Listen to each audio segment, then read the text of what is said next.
It's time for another podcast by George. Straight talk, straight from the heartland, that'll have you saying, "By George, I think he's got it."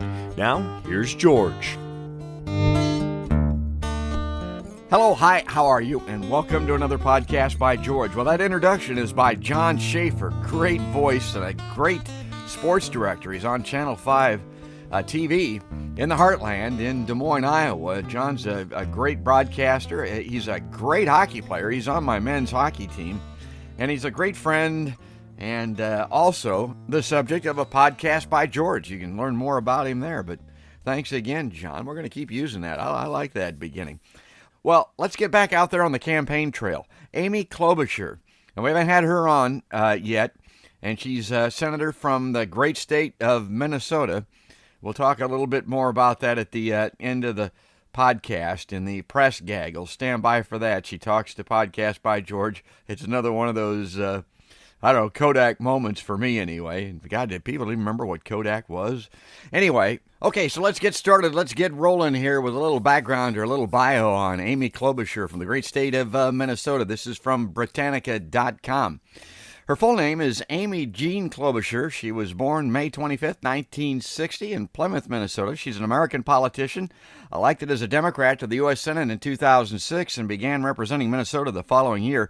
She was the first woman to be elected to serve the state in that body. Now, Klobuchar grew up in a suburb of Minneapolis-St. Paul, Minnesota. Her father was a columnist for the Star Tribune newspaper, and her mother taught elementary school. Klobuchar, who was the valedictorian of her high school graduating class, attended Yale University, from which she graduated magna cum laude in 1982. Her senior thesis, Uncovering the Dome, about the politics behind the building of the Hubert H. Humphrey Metrodome in Minneapolis, was later published as a book. After learning her law degree at the University of Chicago, she served as legal advisor to former Vice President Walter Mondale. And about that time, she married John Besler. Then the couple later had a child. Now, in 1998, Klobuchar was elected attorney of Hennepin County, the county seat of which is Minneapolis, and she held the post from 1999 to 2006. During that time, she served as president of the Minnesota County Attorneys Association. In 2006, following the announcement that U.S. Senator Mark Dayton would not seek re-election, she entered the race for his seat, running on the Democratic Farmer Labor ticket, DFL ticket. She defeated her Republican opponent by a substantial margin and took office in 2007. Now, once in the Senate, Klobuchar established herself as a political liberal who typically voted with her party, though she displayed a willingness to engage in bipartisan negotiation. She negotiated a major funding bill to rebuild a highway bridge that collapsed over the Mississippi River in August 2007. Remember that? Well, stay tuned here to a podcast by George, because I'm going to talk with her about that at the end of this coverage. Now, she's also championed numerous farm bills befitting an agricultural state and took special interest in veterans affairs. In addition, she was involved in a significant revision of the Senate's ethics rules, as well as international commerce initiatives and efforts to improve funding for science, technology, engineering, and mathematics education at the secondary and university levels. Now, Klobuchar earned high marks for the transparency of her office, extremely popular in her home state up there in Minnesota. They really like her. She easily won re-election in 2012 and again in 2018. The following year, she announced that she was seeking the Democratic presidential nomination in 2020. Now, she's down in Des Moines making campaign appearances, but also doing a roundtable at Drake University on the opioid crisis and on the nation's healthcare system. And in particular, she's got a platform, a plank policy where she's recommending that we get $100 billion to address this issue. And it's not just an issue. This is a scourge on American society that has been underfunded and neglected for too long. She wants to use $100 billion, and she's going to get most of that from Big Pharma. She wants to put a fee on those drug companies to cover the cost of this. And well, we'll talk about that a little bit more also. But let's get this thing rolling. Let's get the roundtable in here a little bit, because this is important. And it's important to me because I saw all this initial coverage on Amy Klobuchar when the coverage of the campaigns was really starting to get rolling in earnest here. I saw several months ago. And you probably saw it too. There was a lot of stuff critical about Amy Klobuchar and her demeanor and the treatment of her staff and A lot of it wasn't very fair, I didn't think. A lot of it smacked at least of borderline sexism. And so I was very curious to meet her and cover this and get my own perception of it. And here's how I see it. Amy Klobuchar is whip smart. This woman is really on it. And she's not the kind of person to take a backseat to anybody. She can run a round table, obviously, but she's an experienced U.S. Senator, and she's the adult in the room in many instances, and she's the smart person in the room in many instances. That really impressed me. And so maybe she has not as much patience with people that, aren't as on top of the issues as she is. And I think that's okay, because she's running ahead mentally of people. I can tell. I can see that just by observing this. And then the other thing of it is she was kind of criticized for not, being warm and fuzzy from a personality perspective. Well, I didn't see any of that. Stick around for the questioning at the end. When I talked to her, I found her to be quite engaging, a really nice person. And she starts off this round table in her Minnesota accent. I love that too. And you got to remember this.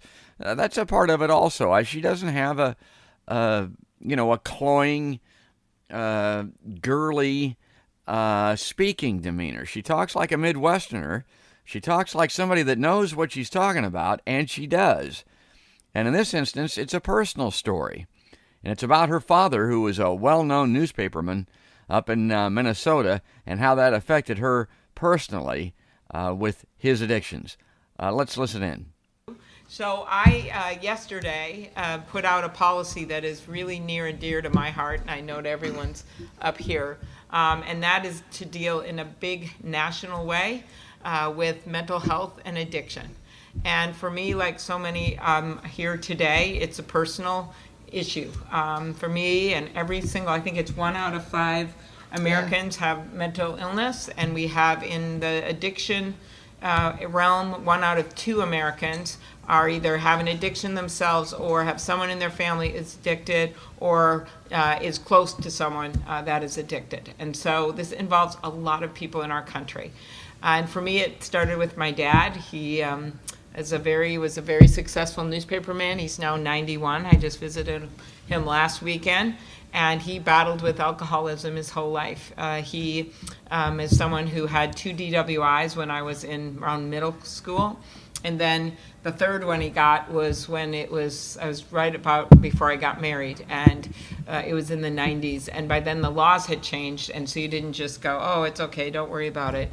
Back then it was jail or treatment. And he chose treatment, and our family met with him, and I told him everything that had happened in my life and my sister's lives, taking the keys away from him and arguing about it in the cars, the drinking bottles and the liquor bottles in the basement, and what it had meant to our family.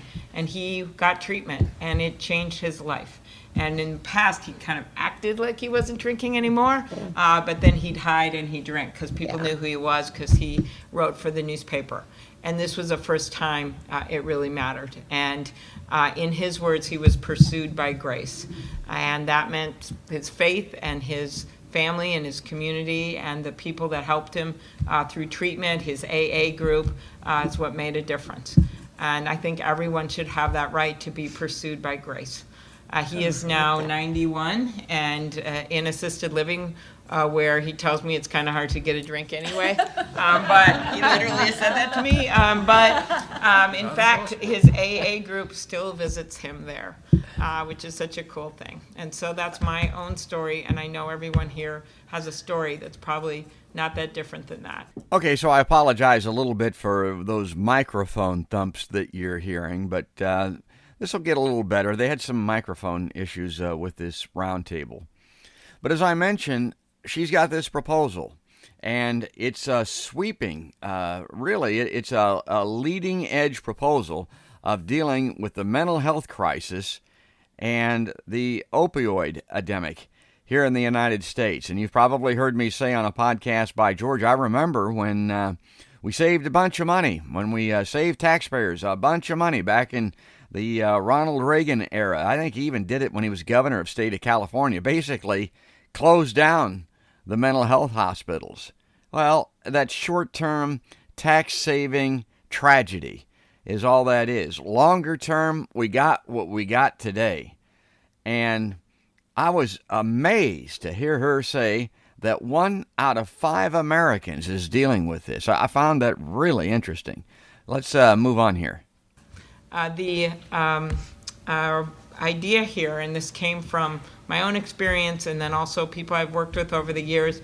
I worked in the criminal justice system, and I saw people who came there with addicted to meth or addicted to opioids, and the effect that that had on their lives. You can have heinous crimes. We had a horrible murder of a family from 2 guys that were high on meth. I was at their sentencing. You know, they went away for the rest of their lives, but that's what happened. They were high on meth, and they went in and slaughtered a woman and her 2 kids in a small town in Minnesota, and my office helped out with the prosecution of the case.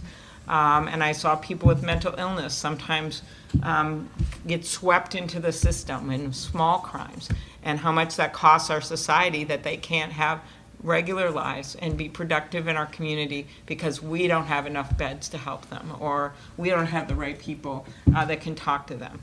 And it is the most surprising thing out there on the presidential trail that I've heard is how many people bring this up to me. You're getting all those questions about maybe the Mueller report every so often, right? Or Russia, but no, I have gotten more questions about addiction and mental illness than I have about the Mueller report. True story. And that's because it's affecting people in their everyday lives, and we're not doing enough about it. And it may be because in my case at that Kavanaugh hearing, whether we meant to have it happen or not, that happened, and I had an opportunity, we'll call it that, right, to talk about my dad's issues and what's that like. And now it's time to talk about it to the nation. And that's why we put out this policy. And it's a real policy. What does policy require? Well, it requires funding. And folks in the room, fellow panelists, were really appreciative of that, because there's a lot of good ideas. A lot of people talk the talk when it comes to this issue, but very few have been able to put money to it. And Amy Klobuchar has a way of funding this. And like I said, one of the main ways is to put a fee, basically, on Big Pharma, on these drug companies, to make sure that they're paying for a lot of the problem that they're causing. Now, that's one of those things you look at that and you think, well, who could not like that? Well, I'll tell you who couldn't like that. A politician whose livelihood is being underwritten by Big Pharma. They're probably going to oppose this. Who else will oppose it? Well, the anti-tax nuts, the people that want to protect those tax cuts to the wealthy, the people that want to continue to have trillions of dollars to fund the military. They don't want to move this money into the treatment of what they view as human frailty and weaknesses. But anyway, let's continue here, and you'll hear a little bit of the appreciation for the funding component of this policy from Amy Klobuchar. I'm excited about this package and the ability to bring this out as a national presidential candidate and talk about it in a way that I hope will make for change, because this is one of those rare areas where we do have some bipartisan work going on. I show how I'm going to pay for it. Yes. $100 billion by putting a 2 cents per milligram fee on the drug companies that are selling the opioids. It's a 2 cents per milligram opioid fee. This isn't some crazy idea. In fact, they just passed it in the state of New York.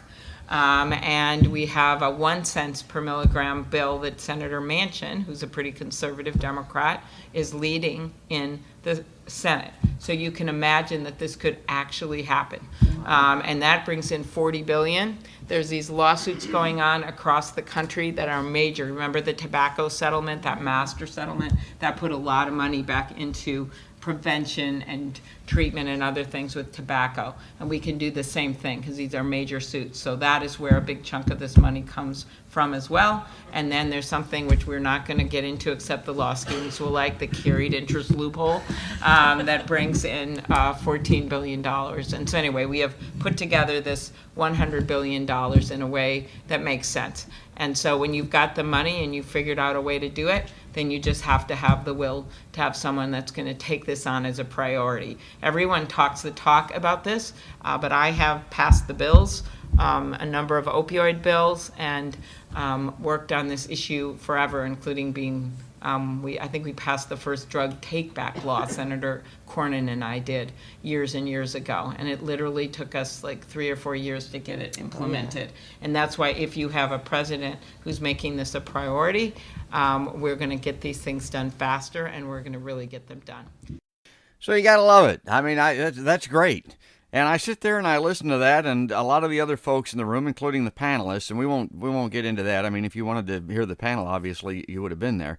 But it's kind of preaching to the choir almost. They're all big supporters of this concept. They all want to deal with this issue, and why not? My God, like I said, a scourge on America. And she's got a policy, and she's got a way to pay for it. And this all sounds good, and I'm sitting there thinking to myself, the antenna's starting to go up. Wait a minute, now how would the reactionaries, how would the Freedom Caucus, how would the loony-toony, right-wingy guys look at this? Well, maybe I'm wrong, but I'm going to take the devil's advocate here and say they're going to view this as a tax. They don't want any tax on these major corporations because they believe these major corporations could and should run America, and they're benefiting all of us by sharing that wealth. Yeah, I mean, maybe that's what they would say. I don't know. But the bigger part of it is they don't want government assisting people with these social human issues, particularly when it comes to what they consider to be human frailness or weaknesses. What they want is for, and there was a lot of discussion by the panelists about children's mental health issues and the fact that you need to intercede early and get on this before they become adults with full-blown mental health issues and addictions that you can't do anything about. So they want to have the government step in and help out early on. And not just you say government, but we're talking about healthcare providers and hospitals and social workers and funding that and paying these people so they can do this much needed work. Well, the point that I was trying to make is people out there on the far right, and maybe it's the far right, but no, they don't want that. They want the parents to take care of their kids. They want their parents homeschooling the children. They want the parents determining whether or not these kids are going to be vaccinated for measles, as another example. They don't want the government having anything to do with their kids. They want to bring them up right. They want to show them how to use a gun. They want to show them the importance of church. And they want the church, by the way, to handle all or most of this. The church has counseling service. The pastor will meet with you if you've got a problem. That's what they want. They don't want a government social worker doing this. And if you become an adult and your family didn't solve this for you and your pastor didn't solve this for you and you're out there lying, cheating, stealing, and robbing and harming others because of your addictions, we're going to lock you up. We're done with you. We're just going to stick you in a hole and forget about you. All right. So maybe that's a little unfair, but there's some of that. There's some of that out there. Trust me. Anyway, I thought the presentation by Senator Klobuchar was great. There was a press gaggle afterwards. I started this thing off by talking about that initial criticism that she had of herself and of her campaign, which I thought was extremely unfair. And, I saw no evidence of this at this event. This is a charming individual. And also, one of the things that I wasn't real happy with, Al Franken. Remember him? Okay. He was in trouble here. It's all God, has it been several years ago? A couple of years ago, anyway. And people were wanting him to resign. Amy Klobuchar didn't mess around. She threw him under the bus, more or less. Her junior senator from up there in Minnesota really didn't do anything to even try to slow down the resignation of Al Franken. I think she counseled him to go ahead and quit. But when you note that she was instrumental in the rewriting of the Senate ethics rules, which I mentioned earlier, she was between a rock and a hard spot on it. I think you can't rewrite the ethics rules and then not call for the resignation of Al Franken, I guess. And so there is that. Okay, so let's go to the press gaggle. I really enjoy these, as you might imagine. reminds me of my youth standing there in the pool of reporters, and a lot of times it's the Washington Post, it's Reuters, it's CNN, it's all the major networks. But something that it strikes me as kind of unusual. The candidates want to talk to me. They want to talk to Podcast by George. They want me to lead the questioning. And so that's the way that it was with Amy Klobuchar. She comes over to the pool of reporters and starts off kind of wanting me to ask the first question. And you'll hear me here say that, I've just got a podcast. These guys, including CNN here to my right, they're big time. And I wonder why that is. Well, podcasts are kind of in vogue. Everybody's listening to them. That's maybe a small part of this. But the other part of it is, and it just dawned on me this time, actually, I'm old. I look like the senior guy. I'm the old man in the crowd. These media folks, mostly, I would say, based on my experience, maybe things have changed a little bit, but these media folks are young because this doesn't pay real well, folks. But anyway, that's the way that this starts. And that's why I explained to her that I've just got a podcast. And the first question actually does come from the young lady, I believe, with CNN. Here, listen in. How are you? I got a podcast. These guys are big time. So. Oh, come on. Big time. We're all cool now. Okay, very good. Okay, excellent. All right, ready to go. Senator, you said that you received more questions about mental health issues in the Mueller report. Mental health and addiction. Sure. Yes. Why do you think that you're one of only 2 candidates to provide a policy on this issue if it's so widespread? I don't know. I'm not going to get into what other people are doing. I just think that there are issues like this that affect people in their everyday lives. And they are the things they're asking about and caring about. But sometimes, as you know, the media gets carried away with the horse racing campaigns. They get carried away with the, what did Donald Trump say today and how did everyone react to it? Instead of what can we do to really help people? And this is the thing I hear all over the country, including in Iowa, are people saying, my son is addicted and I don't know what to do. I've tried, I went to his counselor at school, but I don't know where to have him go. Or someone who is clearly depressed and they're worried they're going to commit suicide, but they don't know what to do about it. Or I told the story of that farmer in Minnesota who's, the soybean market's going down. He's going to lose his farm. He's had it in generations. He feels like he's losing not just his livelihood, he's losing his pride. He's losing his quality of everything that he talks about, everything he stands for in the world. And instead of getting help, he's got the stigma going on and he decides that he's not going to tell anyone and he commits suicide. Senator, one of the things that you were talking about was one of the keys to making this policy successful is to have the support of states and to change and winning elections. That's one of the best ways to implement this policy. If states have trouble getting on board, or Republican legislatures or Republican Senate is blocking your plan, how do you still ensure that the policy proposals that you're putting forth today can come to fruition? You start with reaching out and saying, let's get this done. Look at all these campaign brochures that you've put out, and your website says that this is a priority for yours, right? Helping people with opioids, helping people with mental health. So let's actually stop talking about it. Let's actually do something about it. And so you reach out, you bring them in, you say, this is my plan.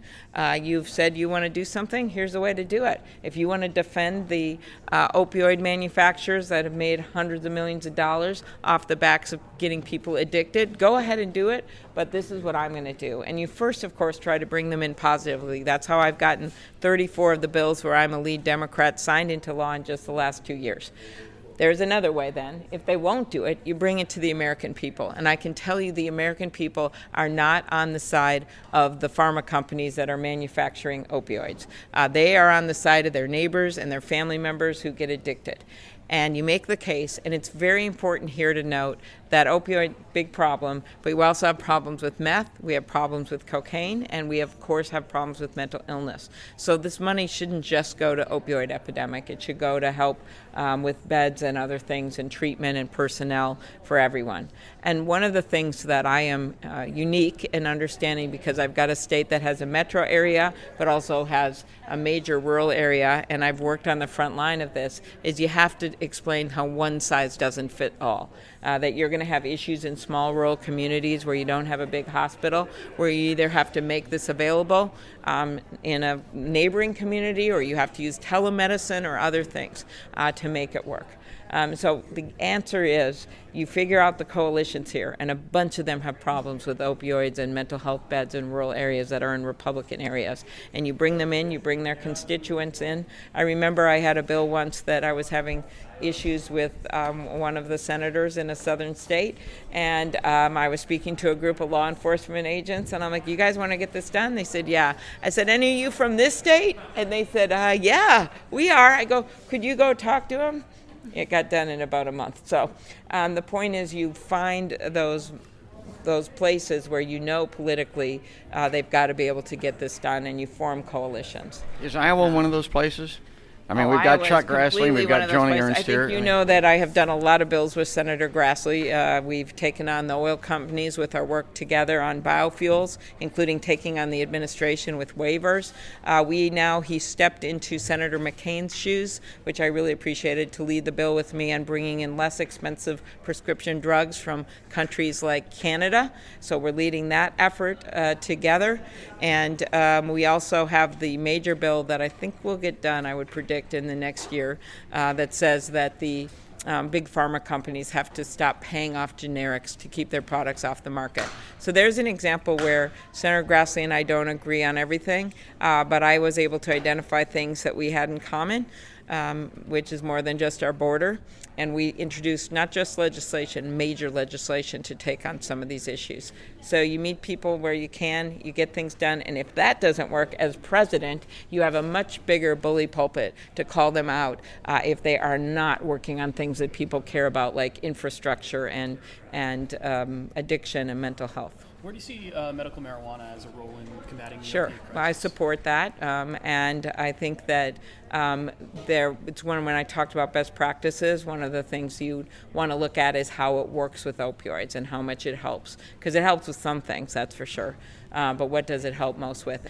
Just because the same thing that works for alcoholism doesn't always work for some of these drugs. Okay, so if you've got a sitting U.S. Senator in front of you and you've got a microphone, you've got to ask her right now, anyway, about this Mueller report fiasco.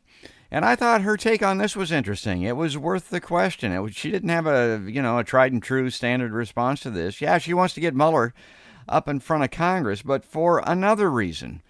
Because the truth of the matter is that Mueller wrote a 448-page report. Now, it's got redactions. Hopefully they can get one without redactions. But once they get that, or maybe even if they don't get that, surely there's enough there that Mueller is not going to be able to add to it. Plus, he's not going to say anything, I don't think, that he didn't say in the report. So I don't know what the value of that is. But here is the value, according to Senator Klobuchar. She wants to ensure that future elections are safe, that we can avoid this problem, and she believes that Mueller and his investigation, what he found out along those lines, or what he believes, will be very important. Here, let's listen to her response.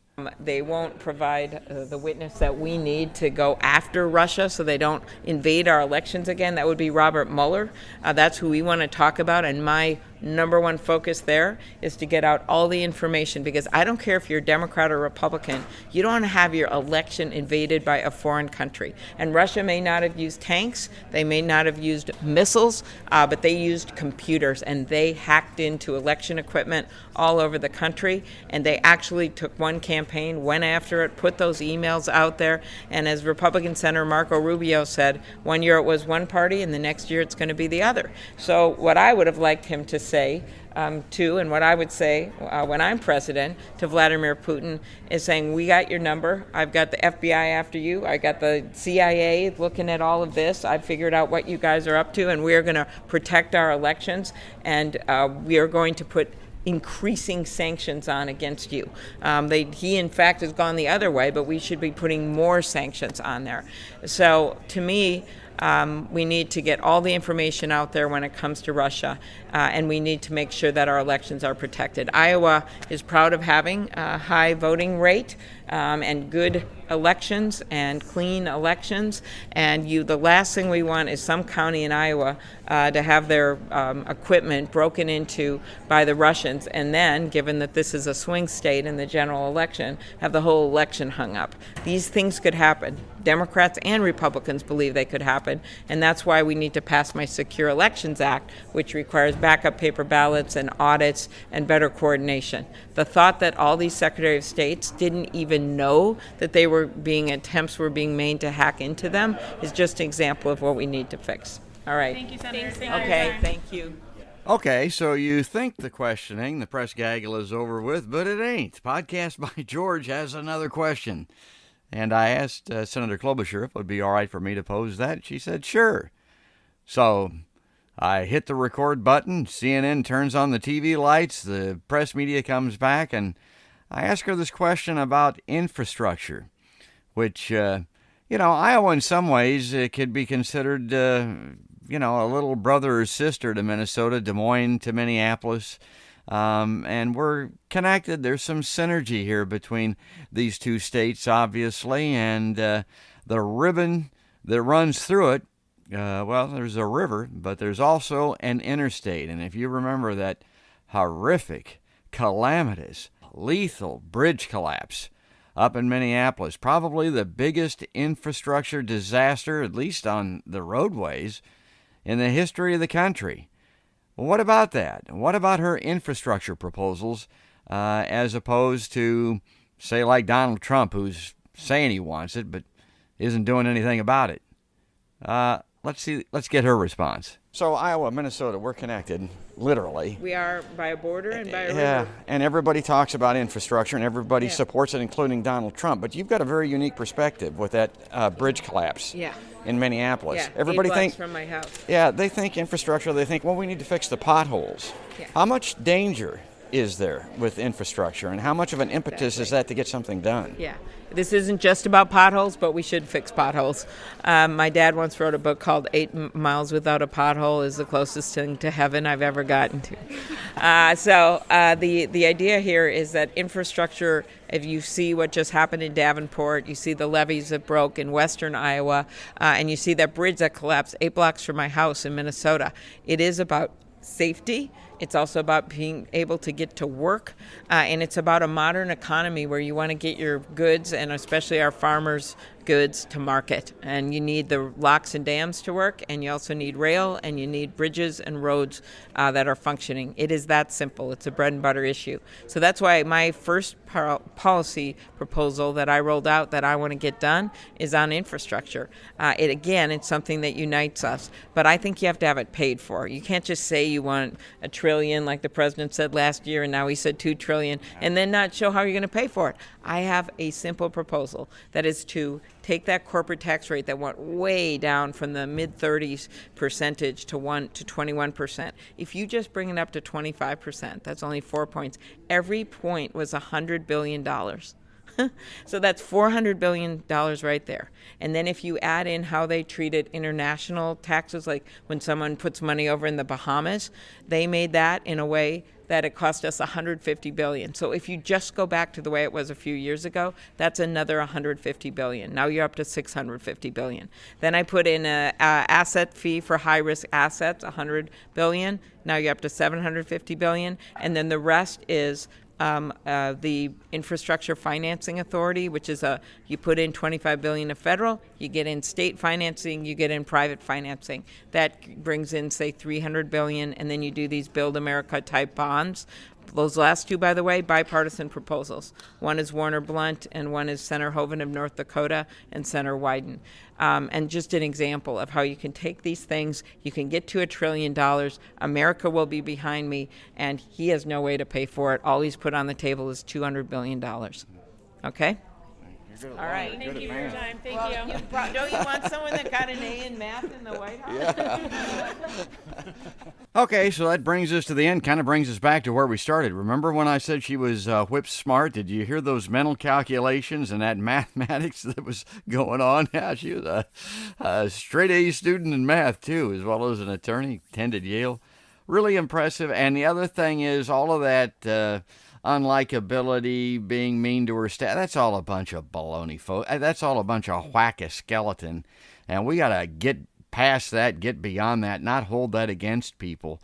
And I see it all the time with these political candidates. Reporters will dig up something from their past, from 20 or 30 years ago that they've already answered to multiple times, and that's what they want to talk about. They did with Tulsi Gabbard, too. It's just unbelievable to me that they do that, because there's more important issues on the table for everyone. But for right now, we're going to step out and take a break and encourage you to listen to Podcast by George on iTunes, Facebook, Twitter, and YouTube. Yeah, get us all the places where podcasts are found and give Podcast by George a listen. And there's some bias in here, don't get me wrong. I'm not going to try to tell you that I don't have a point of view. That's part of the deal here, and I hope you enjoy it. So stay tuned. But for right now, that's another podcast by George.